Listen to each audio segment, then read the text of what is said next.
welcome back to Love Your Shelf. I'm Tracy, and today I want to talk to you about 5-star books. So I have a lot of them. So what I've done is I've taken out all series books for the most part, and we'll talk about that because some of them are coming up. Let's talk about it. I've already done a video that's like 5 authors where everything I read from them is 5 stars. So I left all of those authors out, and then I'm also going to do a third one that's like self-help / memoirs or autobiographies, anything like that. Like true stories are going to be on there too. There is one true story in here, and that is Unbroken. It's black, so it doesn't make sense to show you this, but Unbroken by Laura Hillebrand. So let's just start with that. I read this year. It's 5 stars for sure. I think about this book all the time still. I read it in August. It is based on a true story by the same person that wrote Seabiscuit.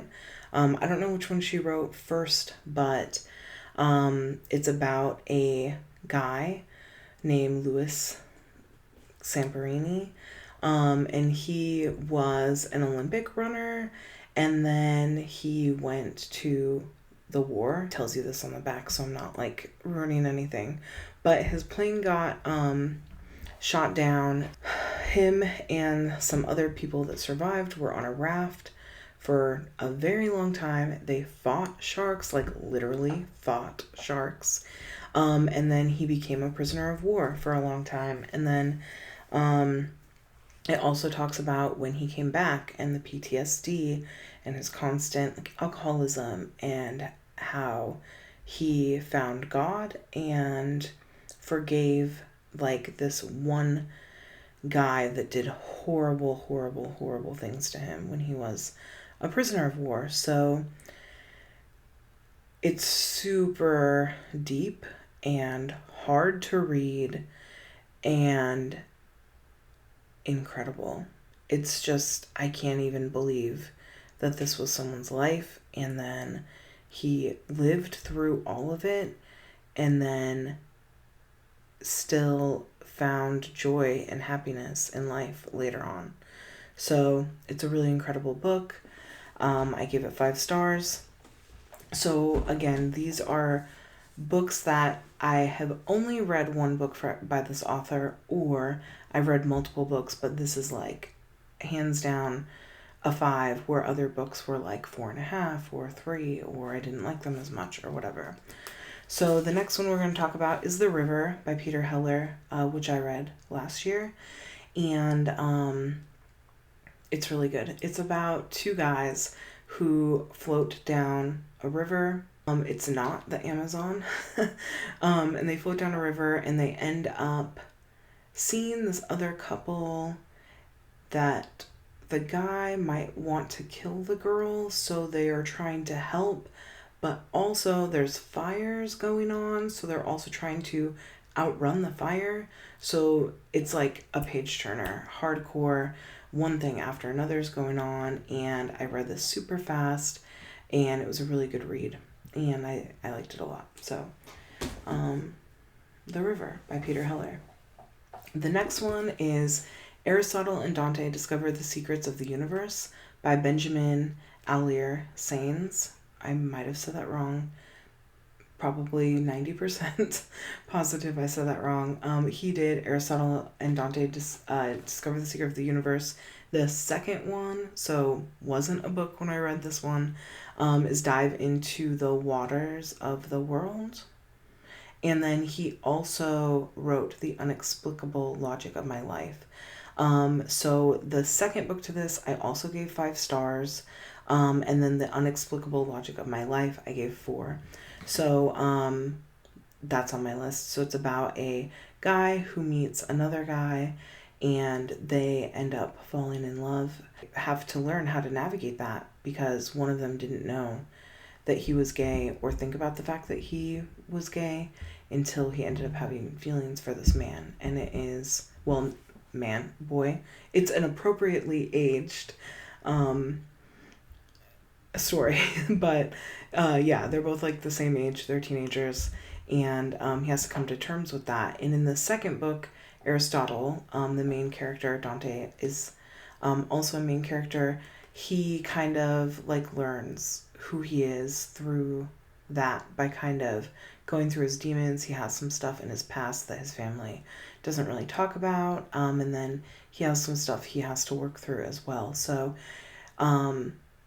yeah, they're both really good. This one is more Dante knowing that he's gay and the things he has to go through as that, like as he knows that and as he lives his truth in a world that isn't as accepting as they should be. And then the second one is about a world that is accepting of that, except Aristotle doesn't really know how to work through that, and he's doing that. So all in all, really great books. I love both of them. The next book is, I'm just reaching, they're in here. The Little Paris Bookshop by Nina George, which is about a guy whose girlfriend leaves him, and he travels around Europe with a bookshop. Like, he owns a bookshop. He travels around Europe. He's amazing at telling people what they should read based on what they need in their life in that moment, which is a skill I want to have. And it is beautifully written. It's so good. So one of the things that I love about this book is 100% the way it's written. So there are different things that happen that make books 5 stars for you. For instance, like The River, it's definitely just the fast-pacedness, like good adventure story. But The Little Paris Bookshop is genuinely how beautiful it's written and how it's written with such joy for humanity and in times of like coming together through different grief, and how books can help you do that as well, which I wholeheartedly agree with. And Nina George is awesome. I've read another book of hers called The Book of Dreams, I think is what it's called, which is also good, but it's just not as good as The Little Paris Bookshop. So the next book is Tiger Lily by Jodi, Lynn Anderson. And I looked for this book for a long time, and I randomly found it at a Goodwill, which is awesome. And it is about Tiger Lily. So Peter Pan, there's Tinkerbell. Tiger Lily is the Native American. And it's about her love with Peter Pan before Tinkerbell and Peter Pan became a thing. It's also beautifully written. It has, it talks about how the alligator gets the clock stuck in it, or crocodile, whichever. And that's actually really interesting as well. It talks about the Lost Boys. It does have Tinkerbell in it, but ultimately it's just a really beautiful romantic book. Ultimately, it's about knowing that you have to go your own way and let go of people that you love sometimes, because they're not going to provide you with everything that you need forever. And it's about growing up and growing out of love. So it's about being in love, growing out of love, growing in general as a person, and learning that not all love is supposed to be forever, but you do keep it forever with you, but as it was, not as it continues to be, because I don't know, it's just different. It's really gorgeous. So Less by Andrew Sean Greer, I gave it 4 stars originally, because I picked it up as a traveling book. I thought it was going to be about adventuring and like learning culture, and it's not. It's about a guy that chooses to run away from his feelings and can't. In the middle of it, he realizes all the things he did wrong. Like, everyone can feel lost in any aspect of life, and everyone can find themselves in any aspect of life. So originally I gave it a 4, but then I could not stop thinking about it. I read it years ago, but I went back like 6 months later and changed it to a 5 because I couldn't not. So the next book, same thing.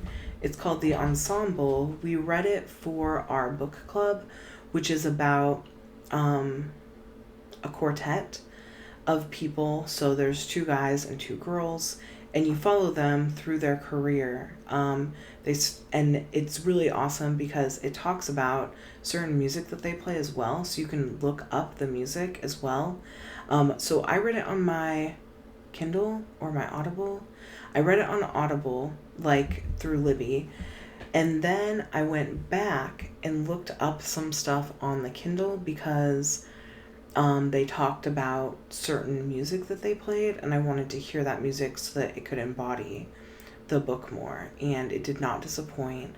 In the Kindle version or the regular book version, it talks, like, the chapters tell you what they played, so it's a really good book that talks about, it brings music into it, but it's also about 4 people that ultimately become family through their work and their love and their passion of music. And the ending is very ambiguous, like, and one of the people in my book club described it very well, like, it was a window into their life, but then it closed, just like life does. Like, if you meet someone and you hang out with them for 10 years and then you don't hang out with them any longer, like, you can imagine where they're gonna go, but ultimately you don't know, and that's how it ended. And I loved all of the characters. It had very true to life like situations that they all got put in, and overall it was written really well. It's by Aja Gabel, which I may or may not have pronounced right, but it was, I believe, her first book, and it did not disappoint. I originally put it as 4, couldn't stop thinking about it for months, went and put it back at 5. I still think about it this day. Specifically, the thing that I think about most is one of the main characters has a relationship with someone that she absolutely was settling for, and there's a lot of really good points and just really beautiful sentences and paragraphs that the author put together for that situation that I felt, because we've all been in relationships where we've settled. The Firm and The Client both have 5 stars from me. They're very old books. I've not read anything by John Grisham in years, but back in the day, like when I was like 16, I read The Firm and The Client, and I loved both of those books. So if you've ever read anything by John Grisham and you liked it, like, I urge you to read both The Client and The Firm. They're both movies now. You could watch the movie if you want. The books are better.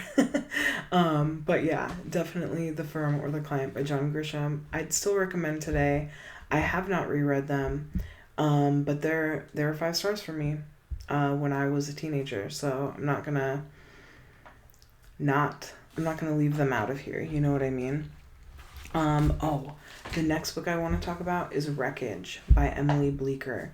So I've never read anything else by Emily Bleeker. Nothing else that she's come out with really sounds like it's up my alley. It's all kind of thrillery, which isn't my favorite, but it is for someone else. So if what I'm about to say makes you think you might like Emily Bleeker, check out her thriller stuff if you want. That's 100% up to you.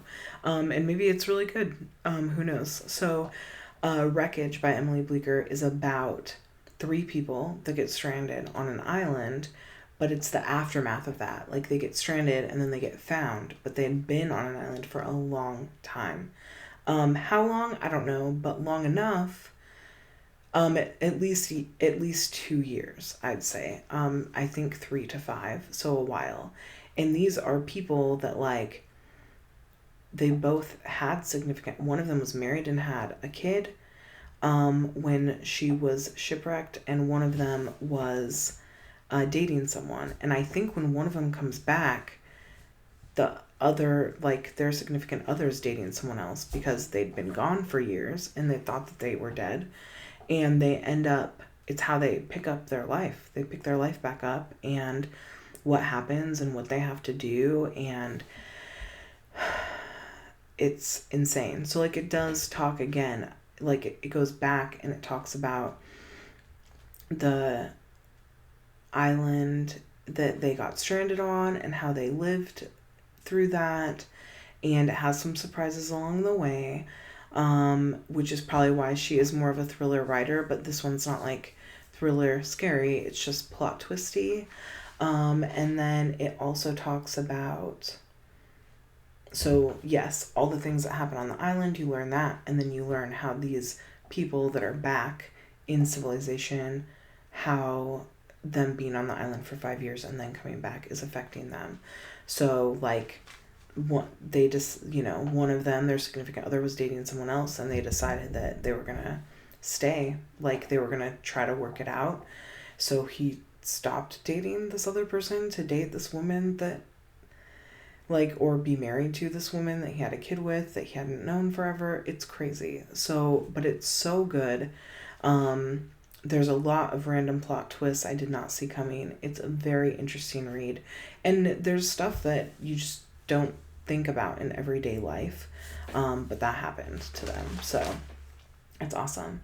The next book I want to talk about is Pachinko by Lee Min Jin, which follows a generation of people. So it starts with one girl as she's a teenager, and then she makes some decisions that, based on her society, she kind of has to cover up, so she has to make other decisions, and then she has children, and then those children's decisions, like you're following multi-generations of people, and it talks about the politics between Korea and Japan, and it's a really good book. Like, I don't even know what else to say about it, but if you like Memoirs of a Geisha, like, pick this up. If you liked Iron Widow, even, pick up Pachinko.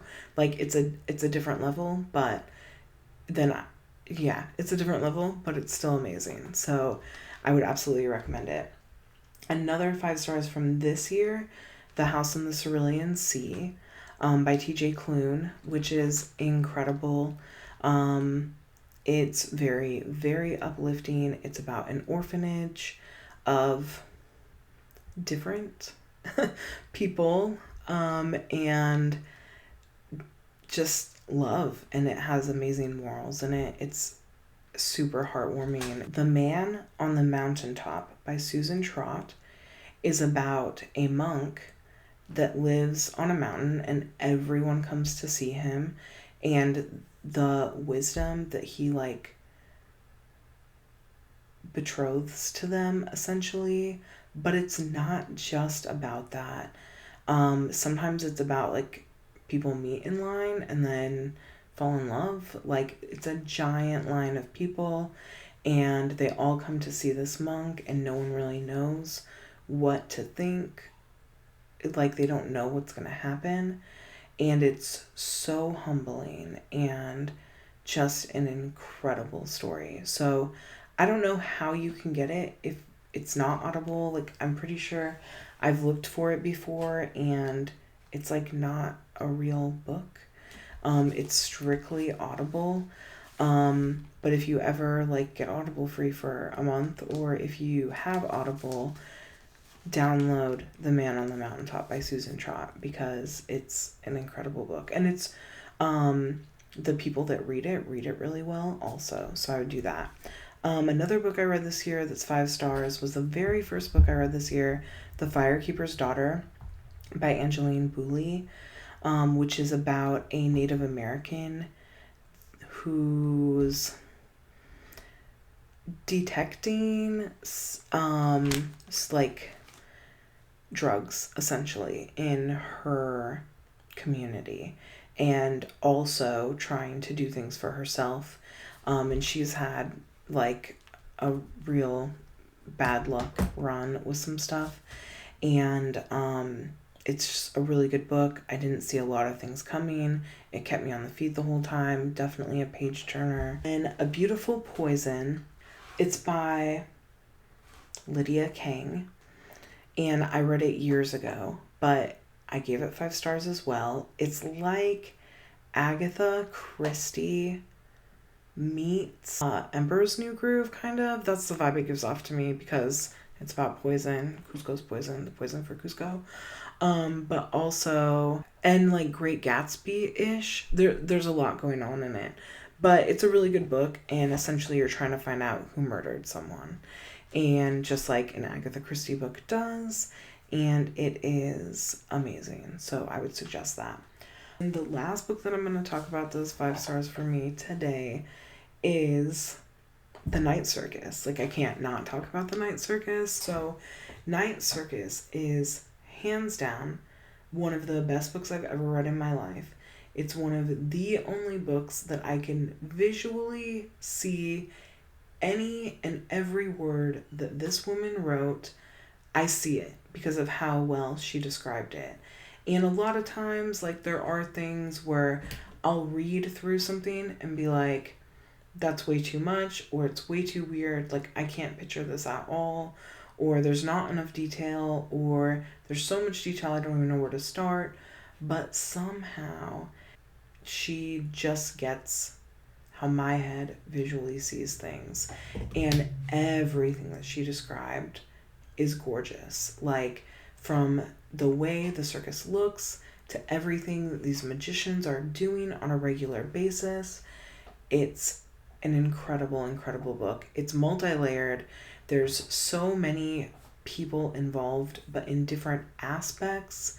And then there's one thing that's really going on, but also not. Like, you could easily pick out any person in her book, and they could each have their own story. They're their own main character. And that's also really incredible because who can do that? And visually, it's just an incredibly gorgeous story that I can see very well when I'm reading through it. So The Night Circus, also 5 stars. But The Night Circus is one of my absolute most favorite books. It's a book that absolutely got me back into reading for fun. Not just like on a book club level, but reading the things I want to read. So these are 5-star books that aren't memoirs or self-help or series, or from my top 5 favorite authors that can read like anything that they write is 5 stars for me, or aren't classics. I tried really hard to not pick classics. I think I'm doing another one on that. So I hope that you guys enjoyed this and find a new book that you love in my 5 stars. Thank you so much for joining me today at Love Your Shelf. I'm Tracy. Namaste.